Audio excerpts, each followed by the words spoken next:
10/12/2024 পড়ালাম ইমিউনাইজেশনের introduction. তো ইমিউনাইজেশনটা কি? It is a response by host in the term of develop antibody after coming to the contact with immunization agent. যে কোনো একটা হোস্টের বডিতে কী করা হয়, অ্যান্টিজেন দেওয়া হয়, সেটা কী করে যে অ্যান্টিবডি ডেভেলপ করে সেই হোস্টের বডিতে। দেন হচ্ছে ভ্যাকসিনেশন। ভ্যাকসিনেশনে কী করা হয় যে directly administer of the immunizing agent into the host body, মানে আর্টিফিশিয়ালি অলরেডি তৈরি করা হয়, সেই যে অ্যাডমিনিস্ট্রেট করা হয়, করার পরে কী করা হয় যে সেই হোস্টের বডিতে ইন্ট্রোডিউস করা হয়। এবং ভ্যাকসিনটা কী হচ্ছে, লুইস পাস্তুরের মতে হচ্ছে যে this are the immunoglobulin agent that produce from specific disease by the administration into the host. মানে হচ্ছে যে কোনো একটা ডিজিজ, স্পেসিফিক ডিজিজকে কী করছে যে হোস্ট প্রোটেক্ট করতে পারছে।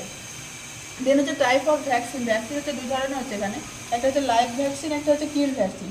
লাইভ ভ্যাকসিনে কী থাকছে যে মাইক্রো অর্গানিজমটা যেটা থাকে সেটা হচ্ছে যে লাইভ থাকছে, এর ফলে কী হচ্ছে এর মধ্যে যে ইমিউনোজেনিসিটি সেটা হচ্ছে যে বেশি থাকছে, মানে রোগ হচ্ছে প্রতিরোধ ক্ষমতা বেশি থাকছে।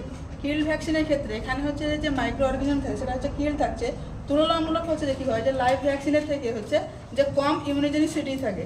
এবং হচ্ছে লাইভ ভ্যাকসিন হচ্ছে যেগুলোর নাম লিখিয়েছি সেগুলো হচ্ছে যে BCG, OPV, yellow fever, live vaccine, typhoid vaccine, chicken pox, rubella, influenza, measles, mumps, small pox, ভেরিসেলা।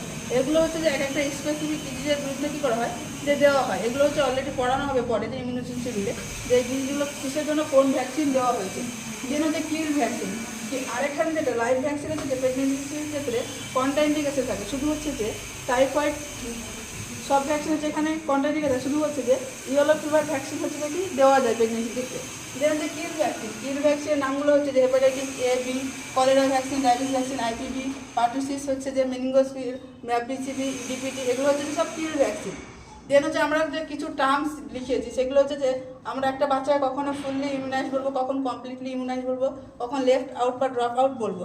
তো ফুললি ইমিউনাইজ তখনই বলবো যখন হচ্ছে একটা চাইল্ড হচ্ছে কী করবে যে আপ টু 1 ইয়ার পর্যন্ত যা ভ্যাকসিন আছে সব রিসিভ করবে, সেগুলোকে আমরা কী বলবো ফুললি ইমিউনাইজ বলবো। দেন হচ্ছে যে কমপ্লিটলি ইমিউনাইজ কখন বলবো যখন হচ্ছে একটা চাইল্ড কী করবে যে আপ টু হচ্ছে 2 ইয়ার্স পর্যন্ত যা ভ্যাকসিন থাকবে সব যখন হচ্ছে রিসিভ করবে, টেক করবে, তখনই আমরা কী বলবো কমপ্লিটলি ইমিউনাইজ বলবো। দেন হচ্ছে লেফট আউটটা হচ্ছে যে কখনোই হচ্ছে যে কোনো বাচ্চা হচ্ছে কখনোই হচ্ছে যে ভ্যাকসিন নেওয়া শুরুই করেনি, তাকে আমরা বলছি লেফট আউট। ড্রপ আউটটা বলছি যে কী হয়, এটা পার্সিয়াল ইমিউনাইজেশন বলে। কারণটা কি, ভ্যাকসিন নিতে শুরু করে বা মাঝখান থেকে কী করে ড্রপ দিয়ে দেয়, মাঝখানে আর ভ্যাকসিন নিয়ে তাদেরকে আমরা কী বলছি যে drop out vaccine, drop out বলছি। আজকের পর্যন্ত।